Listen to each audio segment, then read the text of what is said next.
আজকের রেসিপি দাদা বৌদির বিরিয়ানি। আর এই রেসিপিটা আমার শেখা দাদা বৌদির একজন পুরানো কারিগরের থেকে। চলো তোমাদের বানিয়ে দেখাই কিভাবে দাদা বৌদিতে বিরিয়ানি তৈরি হয়। প্রথমেই কড়াটাকে ভালো করে গরম করে নিয়ে তার মধ্যে দিয়ে দিলাম সর্ষের তেল। সর্ষের তেলটা একটু বেশিই লাগবে। তার মধ্যে দিয়ে দেব একটু ঘি, 1 টেবিল স্পুন মতো। এর মধ্যে দিয়ে দিচ্ছি স্লাইস করে কেটে রাখা পেঁয়াজগুলো। তারপর এগুলোকে ভালো করে নাড়াচাড়া করে নেব। এর মধ্যে দিয়ে দেব একটু নুন, পেঁয়াজটা যাতে তাড়াতাড়ি সিদ্ধ হয়ে যায়। পেঁয়াজটা যতক্ষণ না লাল লাল হচ্ছে এটাকে আমাদের ভালোভাবে ভাজতে হবে। তো চলো ততক্ষণ পেঁয়াজটা ভাজা হোক, তার ফাঁকে আমরা দুধটা তৈরি করে নিই। দাদা বৌদির বিরিয়ানিতে যে দুধটা ইউজ করা হয়, তো তার জন্য আমাদের লাগবে ঈষৎ উষ্ণ গরম দুধ, যেটা আমি আগে থেকেই হালকা গরম করে রেখেছি।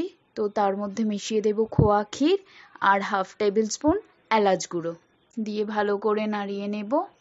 দুধটাকে আরেকটু ঘন করার জন্য আমি অ্যাড করলাম 1 টেবিল স্পুন আমুল দুধ।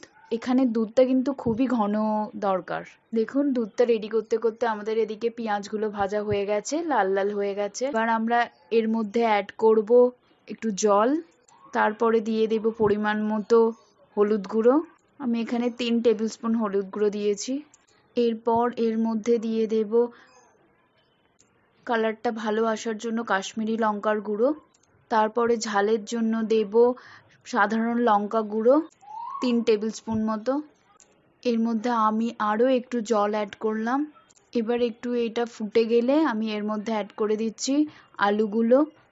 বিরিয়ানির আলুগুলো একটু বড় বড় করেই কাটতে হয়। তো এবার আমি এর মধ্যে আলুগুলো দিয়ে দেব।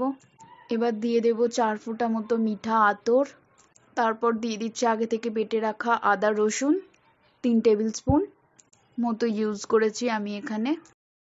এরপর আলুগুলো সিদ্ধ হয়ে গেলে দেখুন আপনাদের একটা আলু তুলে দেখাচ্ছি। 80% মতো আমাদের আলু সিদ্ধ হয়ে গেছে, বাকিটা দম দেওয়ার সময় হবে। তো এবার আমি একে একে সব আলুগুলো তুলে নেব। দেখুন সব আলুগুলো তোলা হয়ে গেছে। এবার যেটা গ্রেভিটা আছে এটাকেই দাদা বৌদিতে বলা হয় পেঁয়াজের রস। এর মধ্যে আমি একে একে চিকেনগুলো অ্যাড করে দেব, দিয়ে ভালো করে নাড়াচাড়া করে নেব।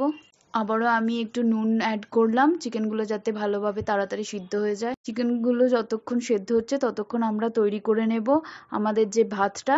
তো তার জন্যই প্রথমে হাঁড়িতে জল নিয়ে তার মধ্যে আমি দিয়ে দিচ্ছি একে একে তেজপাতা, এলাচ, লবঙ্গ, দারচিনি দিয়ে একটু নাড়াচাড়া করে নেব।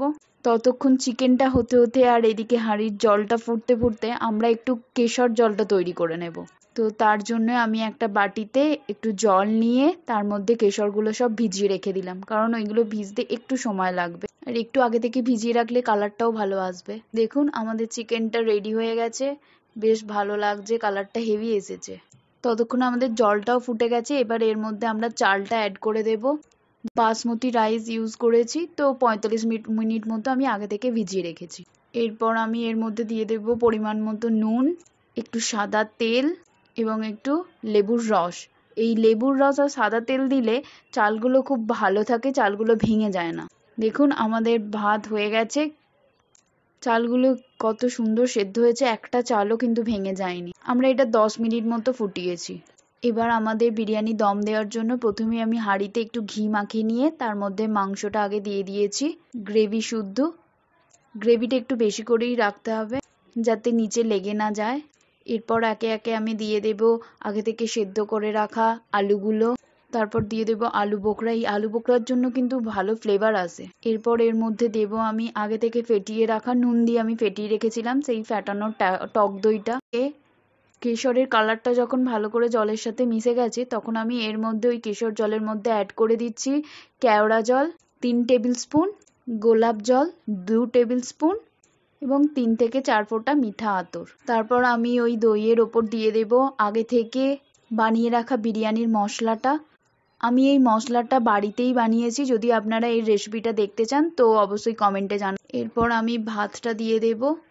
তারপরে আমি দিয়ে দেব সেই দুধের মিশ্রণটা যেটা আমি আগে থেকেই রেডি করে রেখেছিলাম। তারপর আবার আমি ভাতের নেক্সট লেয়ারটা দিলাম। এরপর আমি আবারও সেই বিরিয়ানির মশলাটা দেব। এই মশলাটা বাজারেও আপনারা ইজিলি কিনতে পেয়ে যাবেন, কিন্তু বাড়িতে বানিয়ে খেলে টেস্টটাই আরও বাড়িয়ে দেয়। তারপর আমি দিয়ে দেব সেই কেশর জলটা। তারপর আমি দিয়ে দেব পরিমাণ মতো ঘি। দিয়ে আমি দম দিয়ে রেখেছিলাম মিনিট 15-20 মতো। এবার আমি ঢাকনাটা খুললাম, দেখুন বিরিয়ানিটা তৈরি আমাদের। কি দেখতে লাগছে তো একদম দাদা বৌদির বিরিয়ানির মতো। বিরিয়ানির চালগুলো যত ভালো সেদ্ধ হয়েছে, চিকেনটাও সেই রকমই সেদ্ধ হয়েছে, আলুটাও। বিরিয়ানিটা খেতে জাস্ট অসম হয়েছিল। দাদা বৌদির বিরিয়ানি এখন থেকে ঘরে বসেই বানিয়ে খেতে পারবেন।